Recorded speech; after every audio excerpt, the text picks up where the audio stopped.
Good morning बच्चों। आपके लिए स्टार्ट बैच में जो कि आपका एग्जाम ओरिएंटेड बैच है जनवरी 26 का, उसमें मैनेजमेंट एडमिनिस्ट्रेशन कर रहे थे हम। अभी तक हमने सेक्शन 105 तक पढ़ लिया था। सेक्शन 88 रजिस्टर एक बार क्विक रिवीजन 2 मिनट्स में जाके 105 तक के सेक्शंस को कर लेते हैं, 106 और फिर 107 से स्टार्ट हो जाएगी वोटिंग। तो चलिए, सबसे पहले सेक्शन 88 था रजिस्टर ऑफ मेंबर का, जिसमें आपने तीन जो है रजिस्टर मेंटेन किए। रजिस्टर ऑफ मेंबर एमजीटी 1 में, register of debenture holder and other security holder MGT 2 में, फॉरेन सिक्योरिटी होल्डर का रजिस्टर हमने मेंटेन किया था एमजीटी 3 में। वो करने के बाद हम लोग आ गए थे बेटा रजिस्टर ऑफ मेंबर के बाद सेक्शन 89 में, जहां डिक्लेरेशन हुआ बेनिफिशियल ऑनर का, उसने अपना इंटरेस्ट डिक्लेयर किया था। सेक्शन 90 में डिक्लेरेशन था एसबीओ का, जो सिग्निफिकेंट बेनिफिशियल ऑनर है उनका। उसके बाद सेक्शन 90 में क्लोजर था रजिस्टर का कि एक साल में मैक्सिमम 45 डेज के लिए रजिस्टर क्लोज किया जा सकता है और at a time maximum 30 days के लिए रजिस्टर क्लोज किया जा सकता है। ये करने के बाद आप आ गए सेक्शन 92 में, जहां आपने बातें की एनुअल रिटर्न्स की, जिसमें आपको तीन बातें याद करनी थी। कंटेंट याद करना था, टाइम पीरियड याद करना था और सर्टिफिकेशन। आपने टाइम पीरियड में कहा कि भैया एक्चुअल डेट ऑफ एजीएम और due date of AGM whichever is earlier, वहां से 60 डेज के अंदर हमें जो है सबमिट करना पड़ता है एनुअल रिटर्न। किसको? आरओसी को, रजिस्ट्रार को।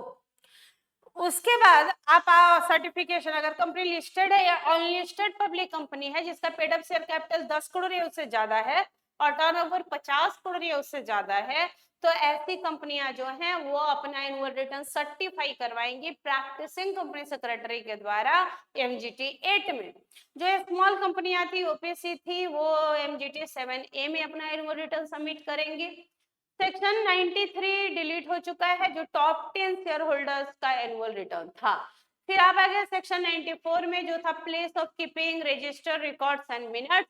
तो आपने कहा कि हम नॉर्मली रजिस्टर्ड ऑफिस में ही रखते हैं ये सब कुछ, लेकिन हम any other place in India भी रख सकते हैं ग्रेटर देन 1/10 मेंबर जो है जहां रिसाइड्स करते हैं आफ्टर पासिंग एसआर इन जीएम। ये करने के बाद हम लोग आ गए थे, ये करने के बाद हम लोग आ गए थे बेटा सेक्शन 95 में। 95 ने कहा कि आप जो ये रजिस्टर रिटर्न्स मिनट्स मेंटेन करते हैं, ये सब प्राइमा फेसी एविडेंस है कि ये घटनाएं हुई हैं, तो ही तो आप उसका रिटर्न रिकॉर्ड मेंटेन करके रख पाते हैं। सेक्शन 96 था एजीएम का, एनुअल जनरल मीटिंग का, जहां एजीएम में आपने कहा कि first AGM first financial year closure के 9 मंथ्स के अंदर हो जाना चाहिए। और सब्सिक्वेंट एजीएम के बारे में हमने कहा कि हर कैलेंडर ईयर में एक एजीएम होना है, दो एजीएम के बीच में 15 महीने होना है, फाइनेंशियल ईयर एंड से 6 मंथ्स में होना है। विच एवर इज अर्लियर, जो डेट अर्लियर था हमें एजीएम करा लेना चाहिए था।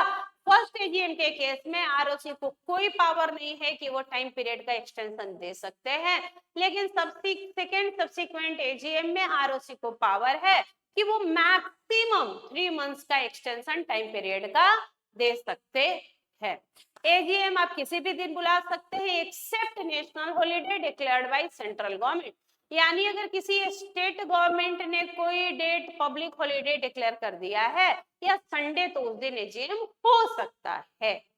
इसके बाद आपने कहा कि बिजनेस आवर के दौरान करवाइए और मीटिंग जो है आप बुला सकते हैं 9 AM to 6 PM के बीच में बुला सकते हैं, कॉल्ड बुला सकते हैं और मीटिंग चलेगा। मीटिंग तो रात 11 बजे तक चल सकता है, उसमें दिक्कत नहीं है। ये करने के बाद आप आगे आ गए और आप आगे के सेक्शन में जब आया सेक्शन 97, तो एनसीएलटी एजीएम बुला सकती है और वहां अगर एक भी मेंबर आया तो 1 पर्सन कोरम से वो मीटिंग करा लेती थी। सेक्शन 98 में ईजीएम बुलाया था बेटा, बताओ ईजीएम बुलाया था किसने? सेक्शन 98 में एनसीएलटी ने। मेंबर रिक्वेस्ट कर रहे हैं या डायरेक्टर या सुओ मोटो, तो वो बुला सकते थे। उसके बाद आपने कहा उसके बाद आपने कहा सेक्शन 99, अगर आप सेक्शन 96, 97, 98 का कॉन्ट्रावेंशन करते हैं तो 99 में भैया पेनल्टी लगेगी। पेनल्टी कितनी लगेगी? 1 ऑफ कंपनी और ऑफिसर्स को 1 लाख, प्लस हर 1 डे के लिए 5000 रुपीज का फाइन लग रहा था। फिर आप आ गए थे सेक्शन 100 में, जो कि था ईजीएम, एक्स्ट्राऑर्डिनरी जनरल मीटिंग का। ईजीएम में आपने कहा कि जिस दिन रिक्विजिशनिस्ट जिनके पास 1/10 से ज्यादा पेड अप शेयर कैपिटल या वोटिंग पावर वगैरह है, वो जिस दिन एप्लीकेशन देंगे, वहां से 3 महीने के अंदर बोर्ड जो है सबको बताता है कि भैया कुछ मेंबर क्या चाहते हैं, ईजीएम। जिस दिन एप्लीकेशन दिया वहां से 45 डेज के अंदर, वहां से 45 डेज के अंदर ईजीएम बुला लेना था बोर्ड को। अगर 45 डेज के अंदर बोर्ड ईजीएम नहीं बुला पाता तो फिर ईजीएम कौन बुलाएंगे, रिक्विजिशनिस्ट देमसेल्फ विद इन 3 मंथ्स। ये और जब रिक्विजिशनिस्ट ने ईजीएम बुलाया है तो उनको ईजीएम का रीजन बताने का, एजेंडा बताने की भी जरूरत नहीं है कि क्यों वो बता रहे ईजीएम बुला रहे हैं, और जो भी खर्च आएगा वो भैया डायरेक्टर के पॉकेट से जाएगा। फिर आप सेक्शन 101 में आ गए, जहां हमने नोटिस भेजवाई, 21 डेज का क्लियर नोटिस भेजना था।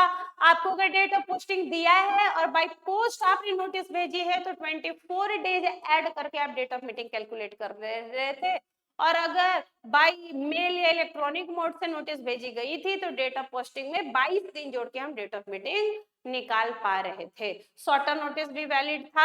एजीएम के केस में मेंबर जिनके जो एटलीस्ट 95% मेंबर जो इंटाइटल्ड टू वोट है उनका कंसेंट हो तो, और एजीएम के केस में अगर कंपनी हैविंग शेयर कैपिटल है तो मेजॉरिटी ऑफ मेंबर प्लस 95% या उससे ज्यादा वोटिंग पावर जिनके पास शेयर कैपिटल है वो कंसेंट देंगे तो शॉर्टर नोटिस भी वैलिड होगा।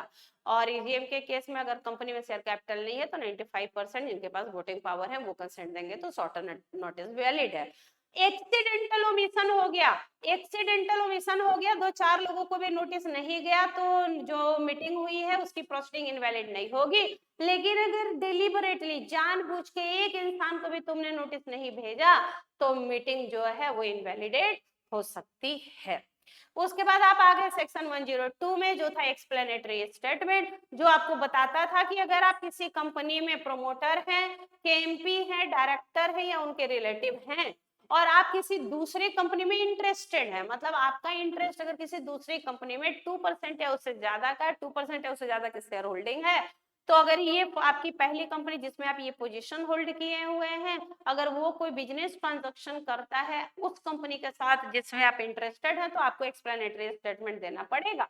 और अगर आप एक्सप्लेनेटरी स्टेटमेंट नहीं दिए हैं तो जो भी बेनिफिट डिराइव किया है आपने ट्रांजैक्शन से वो आपको लौटाना पड़ता था, और 50,000 और 5 गुना the benefit whichever is higher उतना आपको पेनल्टी देनी पड़ती थी। सेक्शन 103 था कोरम का। कोरम का मतलब हुआ minimum number of member present in a meeting to validate the meeting. Public company के केस में डेट ऑफ मीटिंग को हम मेंबर की संख्या देखते हैं। अगर मेंबर की संख्या अप टू 1000 है तो 5 member personally present will form the quorum.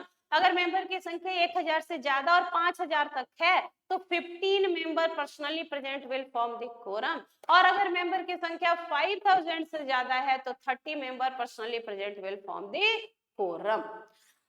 Private company में 2% पर्सनली फॉर्म द कोरम, और अगर आर्टिकल चाहे तो higher number of quorum prescribe कर सकता है। जो प्रॉक्सी आता है वो कोरम में काउंट नहीं होता, लेकिन जो सेक्शन 112 में रिप्रेजेंटेटिव थे प्रेसिडेंट गवर्नर के और 113 में रिप्रेजेंटेटिव थे बॉडी कॉर्पोरेट के, they are as good as member, तो वो कोरम में काउंट होते। ये करने के बाद हम लोग आ गए थे सेक्शन 104 में चेयरमैन में। चेयरमैन को कास्टिंग वोट का अधिकार है। चेयरमैन ही डिसाइड करता है कि कौन से मैटर मीटिंग में डिसाइड होंगे कि नहीं होंगे। मिनट्स पे साइन भी चेयरमैन करता है। जब मिनट्स बन जाते हैं तो 30 डेज के अंदर जिस दिन मीटिंग हुई 30 दिन के अंदर मिनट्स बनाना है और उस पर चेयरमैन का साइन होगा।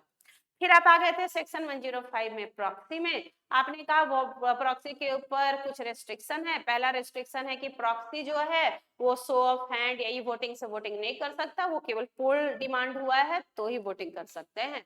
वो मीटिंग में बोल नहीं सकते, वो डिस्कशन में पार्टिसिपेट नहीं कर सकते, वो चेयरमैन अपॉइंट नहीं हो सकते, वो सब प्रॉक्सी अपॉइंट नहीं कर सकते, और एक व्यक्ति मैक्सिमम 50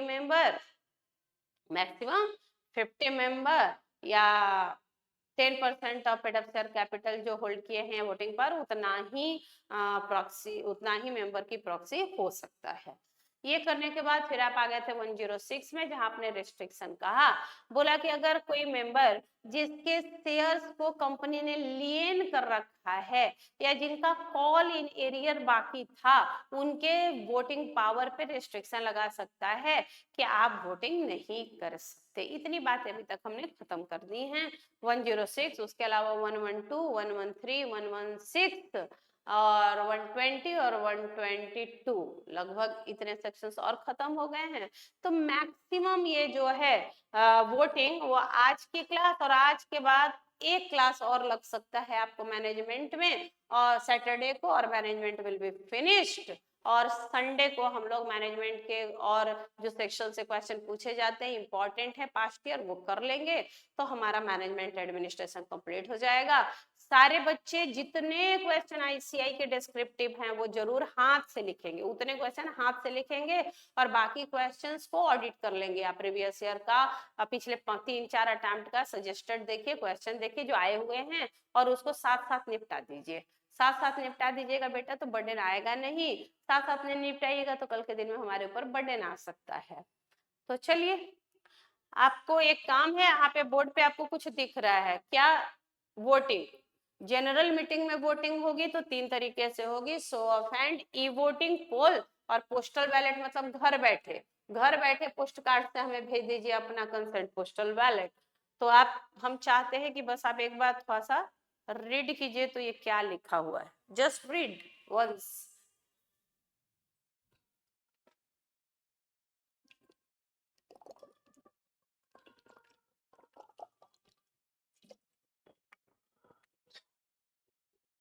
पानी पीते रहिए। तो जनरल मीटिंग में 3 तरीके से वोटिंग होगी, शो ऑफ हैंड से 107 में, ई वोटिंग हो सकती है 108 में, और पोल हो सकता है 109 में, बाय पोस्टल बैलेट घर बैठे मीटिंग करेंगे तो सेक्शन 110 में। इंपॉर्टेंट है वोटिंग, वोटिंग से क्वेश्चन पूछ देता है स्क्रूटनाइजर वगैरह वाला, वोटिंग के प्रोविजन इंपॉर्टेंट है। हम कंपैरेटिवली पढ़ रहे हैं, एक साथ पढ़ रहे हैं।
चलो बेटा, रीड किया आपने, आगे बढ़ा जाए।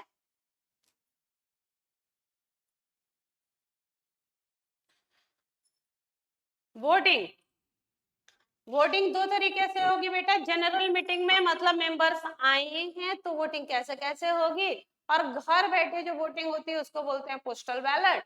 आपको बाय पोस्ट आपको मेल कर देगी कंपनी वोटिंग पेपर, और आप जो है वहां से बाय पोस्ट उसको भेजते हैं bye way of postal ballot.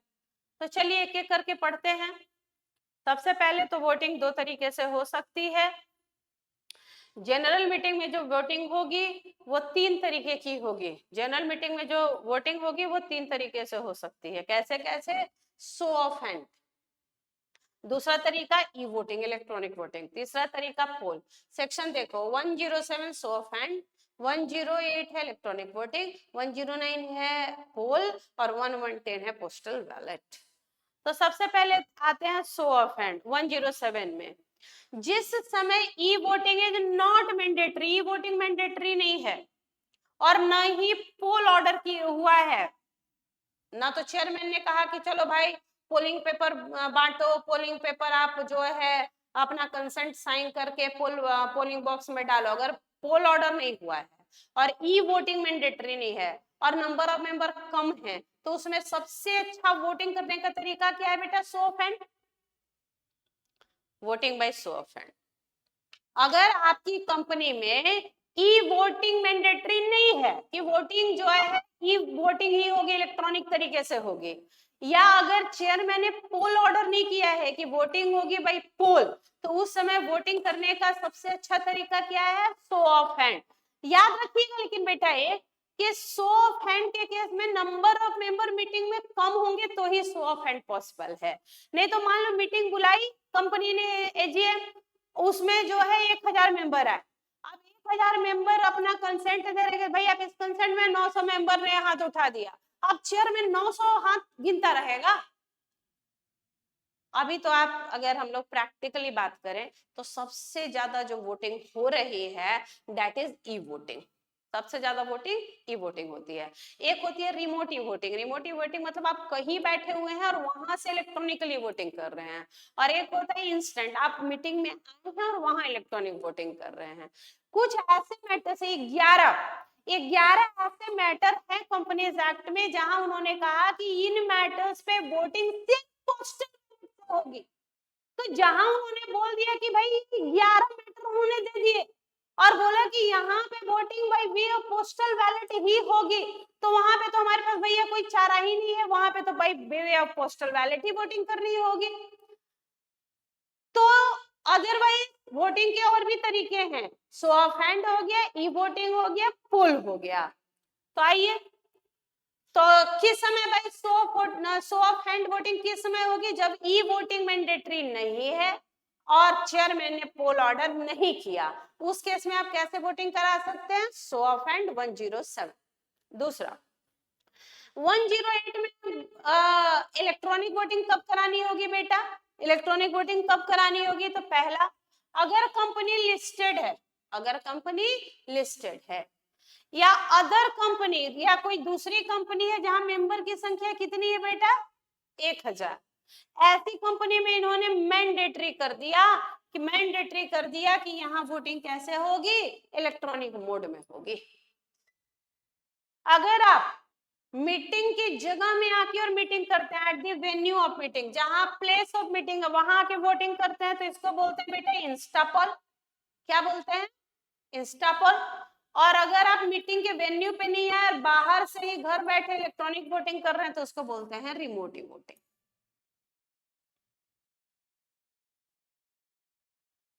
तो ई वोटिंग जो है मैंडेटरी किन कंपनियों के लिए है? 2 कंपनी के लिए।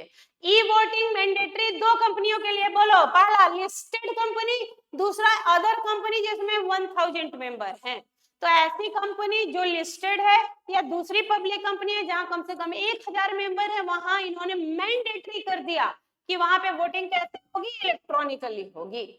अगर आप मीटिंग के प्लेस पे आए हैं, वेन्यू पे है जहां मीटिंग हो रही है, वहां आए हैं और वहां आके ही वोटिंग कर रहे हैं, तो इसको बोलते हैं इंस्टापोल। और अगर आप कहीं और हैं, घर बैठे और आप इलेक्ट्रॉनिक वोटिंग कर रहे हैं, तो उसको बोलते हैं बेटा रिमोट वोटिंग। Remote voting. तीसरा तरीका है पोल। पोल सेक्शन 109 में होता है। पोल 2 तरीके से हो सकता है। पहले ऑर्डर्ड बाय चेयरमैन, चेयरमैन ने खुद ऑर्डर किया कि पोल करा, सुओ मोटो, चेयरमैन ने खुद ऑर्डर किया कि वोटिंग बाय पोल होगी। पोल में क्या होता है बेटा? सबको पोलिंग पेपर दे देते हैं, वो पोलिंग पेपर को टिक करके और वहां पे पोलिंग बॉक्स होता है, उसमें अपना पेपर डाल देते हैं। तो पोल कब होगा? Ordered bye chairman. कब? सुमो मोटो खुद से ऑर्डर कर सकता है या ऑन रिक्वेस्ट ऑफ 1/10 जिनके पास वोटिंग पावर है या 5 लाख का कैपिटल है। चेयरमैन सुमो मोटो पोल डिमांड ऑर्डर कर सकता है या दूसरा मेंबर रिक्वेस्ट करेंगे। कितने मेंबर? जिनके पास 1/10 वोटिंग पावर या 5 लाख का कैपिटल है। 1/10 वोटिंग पावर या 5 लाख का कैपिटल है। अगर वो मेंबर चेयरमैन को रिक्वेस्ट करते हैं कि भैया हम जो है वोटिंग बाय वे ऑफ पोल कराना चाहते हैं, तो चेयरमैन पोल ऑर्डर कर देगा। और दूसरा तरीका है कि चेयरमैन सुओ मोटो खुद से भी पोल ऑर्डर कर सकता है। तो पोल दो केस में हो सकता है, चेयरमैन खुद से ऑर्डर करे या मेंबर रिक्वेस्ट करें। मेंबर कौन? जिनके पास 5 लाख का कैपिटल या 1/10 वोटिंग पावर है। और ई वोटिंग और बाय पोस्टल बैलेट मतलब घर बैठे वोटिंग। एक तो फिजिकल मोड, आप लेटर लिख के आपको जो पोल भेजा गया था पोलिंग पेपर, उसको आप पोस्ट करके यहाँ पे भेज दीजिए कंसेंट फिजिकली। और नहीं तो एक काम कीजिए, ई मीन्स इलेक्ट्रॉनिकली भी। आप तो अभी तो सब कुछ इलेक्ट्रॉनिकली पॉसिबल है। आपको पता है बेटा, वोटिंग में बहुत सारी ऐसी बातें हैं जो अब नहीं होती, पर अभी तक ऐसे अपने मटेरियल में कैरी कर रहे हैं, तो आपको पढ़ना पड़ेगा। अब एक एक करके इनकी कहानी पढ़नी होगी। अब एक एक करके इनकी कहानी पढ़नी होगी। तो सबसे पहले हम लोग पढ़ रहे हैं सेक्शन 108। सेक्शन 107 तो खत्म हो गया, ई वोटिंग। सेक्शन 107 तो खत्म हो गया। तो ऑफहैंड उसमें क्या बोला कि जब ई वोटिंग मैंडेटरी ना हो और पोल डिमांड ना किया गया हो, जब ई वोटिंग मैंडेटरी ना हो और पोल डिमांड नहीं किया गया, ऑर्डर नहीं किया गया पोल, तो उस समय वोटिंग सो ऑफेंड से हो जाएगी। कि कितने लोग पक्ष में हाथ खड़े करें, हाथ खड़े करेंगे और हाथ गिन लेंगे वो। तो आप मुझे बताइए प्रैक्टिकली क्या ये पॉसिबल है कि 10,000 लोगों का कोई हाथ गिन लेगा? तो नहीं, यानी जब नंबर ऑफ मेंबर कम होते होंगे तो 100 से वोटिंग होती होगी। आगे बढ़िए, सेक्शन 108। 108 की कहानी एक बार आप पढ़े, एक बार हम सुनाए। चलिए आप एक बार खुद से पढ़े और एक बार हम सुनाए आपको कहानी।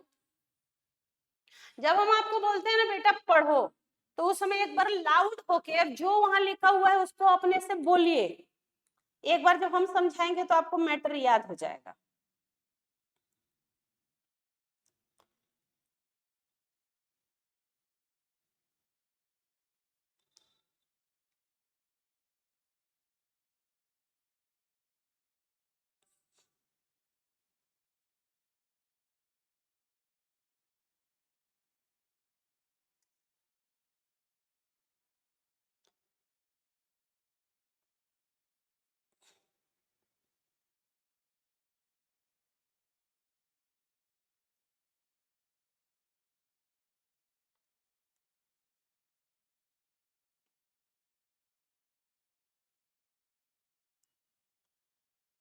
जस्ट रीड, रीड बोलते हैं उसमें टाइम वेस्ट मत किया कीजिए, उस समय इसको पढ़िए।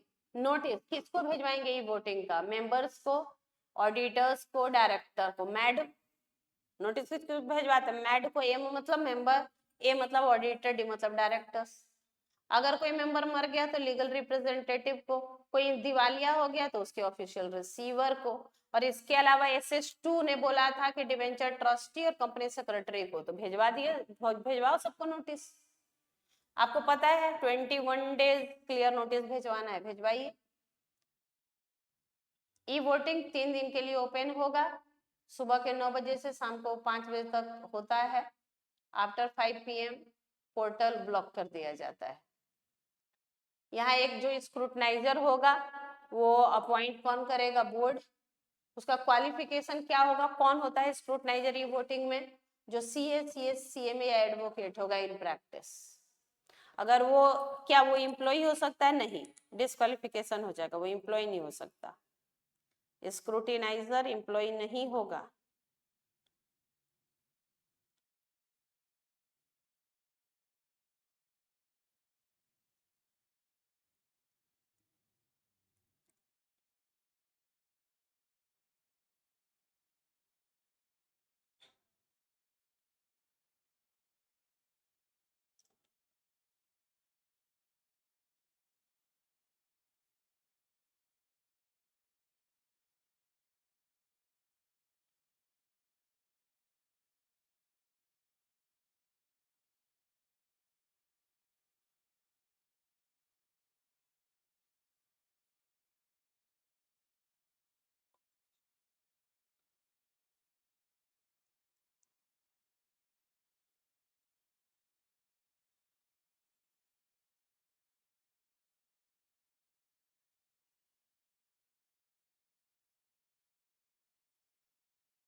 रीड कर लिया ना? आगे बढ़ो बेटा, आगे बढ़िए। क्या बोल रहा है section 108 e voting.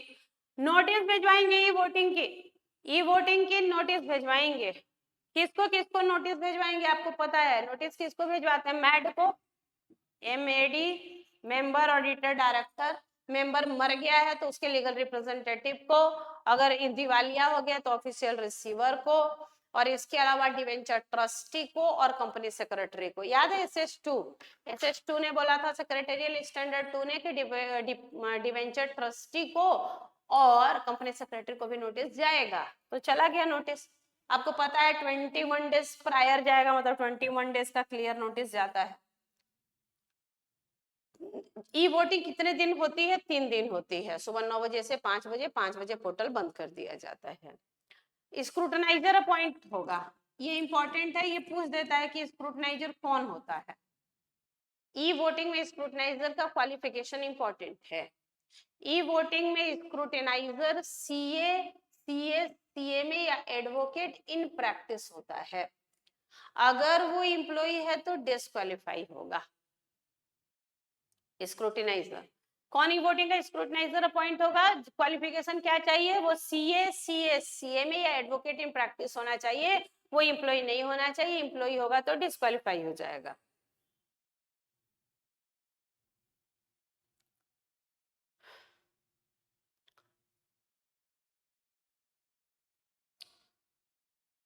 Date of commencement of voting, date of end of voting, ये सब आपको बताना होगा नोटिस में।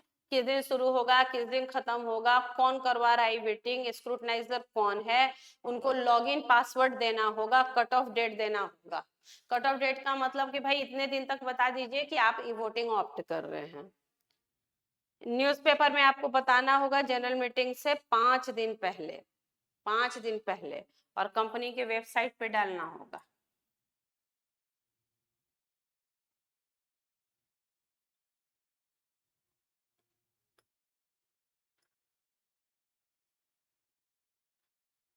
स्क्रूटनाइजर विल अनब्लॉक, ब्लॉक कर दिया था पोर्टल, उसके बाद अनब्लॉक करेगा पोर्टल को 2 विटनेस के सामने। स्क्रूटनाइजर प्रिपेयर और सबमिट करेगा consolidated scrutiniser report, consolidated scrutiniser report to chairman. कोई टाइम नहीं है कितने दिन, लेकिन वही सबमिट करेगा report. Chairman will declare the result and post it in the website, और वे जो चेयरमैन है वो डिक्लेयर करेगा कि भाई ई वोटिंग का ये रिजल्ट हुआ है, और इस चीज को कहाँ वेबसाइट पे भी डाल दिया जाएगा। स्क्रूटनाइजर कौन होगा? स्क्रूटनाइजर बोर्ड अपॉइंट करेगा। बोल रहा कौन होगा? वो CA में एडवोकेट इन प्रैक्टिस होगा, एम्प्लॉय नहीं हो सकता। रिटन कंसेंट बिफोर अपॉइंटमेंट ले लीजिएगा स्क्रूटनाइजर का कि वो स्क्रूटनाइजर अपॉइंट होना चाहता है। व्हाट आर द रोल, क्या रोल प्ले करेगा स्क्रूटनाइजर? क्या रोल प्ले करेगा स्क्रूटनाइजर?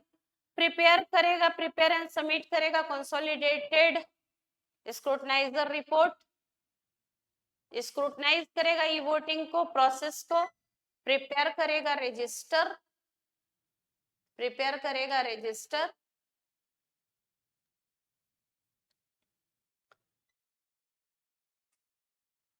प्रिपेयर करेगा रजिस्टर,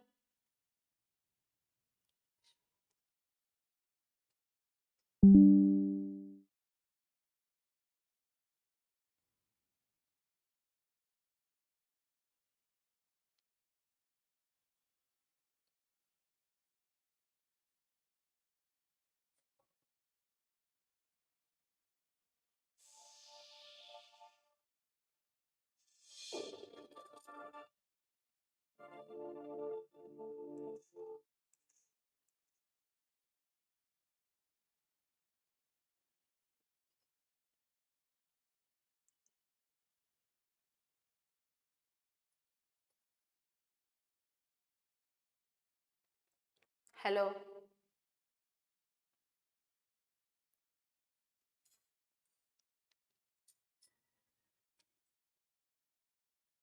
हेलो